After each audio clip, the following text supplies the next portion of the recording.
Hello everyone, welcome to our channel. నా ఛానల్ని first time చూస్తున్నట్లయితే ప్లీజ్ సబ్స్క్రైబ్ చేసుకోండి. ఈరోజు రెసిపీ వచ్చేసి బనానా కేక్ అయితే ప్రిపేర్ చేస్తున్నాను. ఇంట్లోనే సింపుల్గా ఈ విధంగా చేసుకోండి, బాగుంటుంది.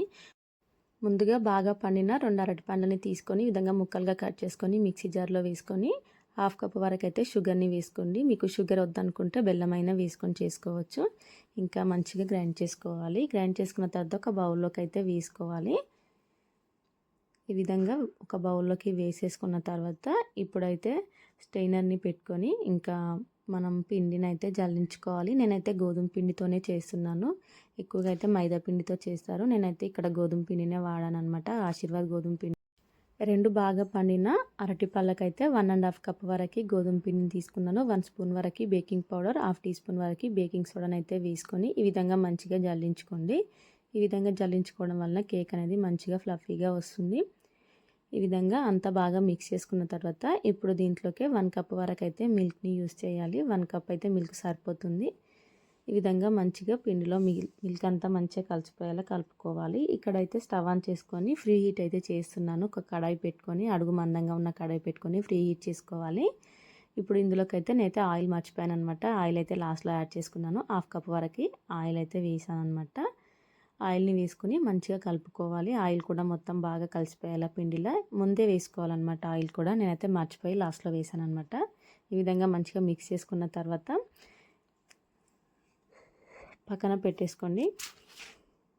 ఇప్పుడు కేక్ మౌల్ ఉంటే కేక్ మౌల్ అయినా, లేదంటే ఒక గిన్నె అయినా సరే తీసుకొని ఈ విధంగా ఆయిల్ కానీ నెయ్యిని కానీ మంచిగా గిన్నెకైతే అప్లై చేసుకోవాలి. నా దగ్గర అయితే కేక్ మౌల్ ఉంది కాబట్టి ఈ విధంగా ఆయిల్ అయితే అప్లై చేసుకొని పైనుండి కొంచెం గోధుమ పిండిని వేసుకొని ఈ విధంగా అనుకోవాలన్నమాట. ఈ విధంగా వేయడం వలన కేక్ అయితే అంటుకోకుండా మంచిగా వస్తుంది. బటర్ పేపర్ ఉంటే బటర్ పేపర్ అయినా వేస్ట్ చేసుకోండి. నా దగ్గర అయితే బటర్ పేపర్ లేదు కాబట్టి ఈ విధంగా అయితే చేశాను అనమాట. ఇప్పుడు మనం కలిపి పెట్టుకున్న పిండిని అయితే మొత్తం వేసేసుకోవాలి కేక్ మౌల్లోకి.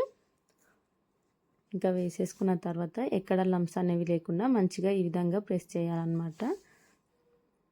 ఈ విధంగా 2-3 సార్లు అంటే మంచిగా పిండి అంతా మంచిగా సెట్ అయిపోతుంది కేక్ మౌల్లో. నేనైతే కొన్ని డ్రై ఫ్రూట్స్ని కూడా చిన్న చిన్నగా కట్ చేసుకొని అయితే వేసాను అనమాట. వాల్నట్స్, కాజు, బాదం పప్పును అయితే ఈ విధంగా వేసుకున్నాను పైనుండి. ఇక్కడైతే కడాయి అయితే ఫ్రీ హీట్ అయిపోయిందనమాట.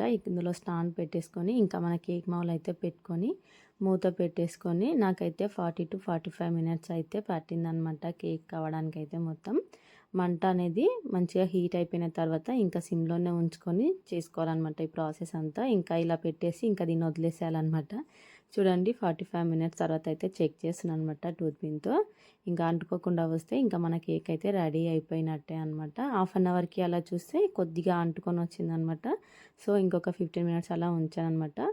సో ఇప్పుడైతే కేక్ అయితే మనకి రెడీ అయిపోయింది. చూడండి ఈ విధంగా అంచుల నుంచి కూడా మొత్తం సపరేట్ అయిపోయింది. ఈ విధంగా ఒకసారి నైఫ్తో అనుకొని ఇంకా మనమైతే ఒక ప్లేట్లోకి అయితే తీసేసుకోవాలి. పైనుండి ఒక ప్లేట్ని పెట్టేసుకొని ఇంకా కేక్ మౌల్లో నుంచి అయితే కేక్ అయితే ఇంకా ప్లేట్లోకి అయితే వేసుకోవాలి. చూడండి కేక్ అయితే చాలా పర్ఫెక్ట్గా వచ్చింది. నేను కూడా గెస్ చేయలేదన్నమాట ఇంత పర్ఫెక్ట్గా వస్తుందనేసి. సో చాలా బాగుంది కేక్ అయితే.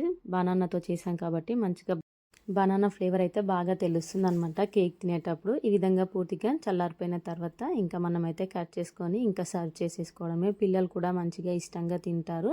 ట్రై చేయండి మీరు కూడా ఈ విధంగా ఇంట్లోనే. ఎప్పుడు కూల్ కేక్సే కాకుండా అప్పుడప్పుడు ఈ విధంగా ఇంట్లో కూడా చేస్తూ ఉండండి. పిల్లలైనా పెద్దవారైనా అందరూ ఇష్టంగా తింటారు. ఈ విధంగా డ్రై ఫ్రూట్స్ ఇష్టం లేకపోతే స్కిప్ చేయండి. మీకు ఇష్టమైతే డ్రై ఫ్రూట్స్తో గార్నిష్ చేసుకొని ఇంకా కేక్ అయితే సర్వ్ చేసుకోండి. నా వీడియో కనుక నచ్చినట్లయితే ప్లీజ్ సబ్స్క్రైబ్ చేయండి.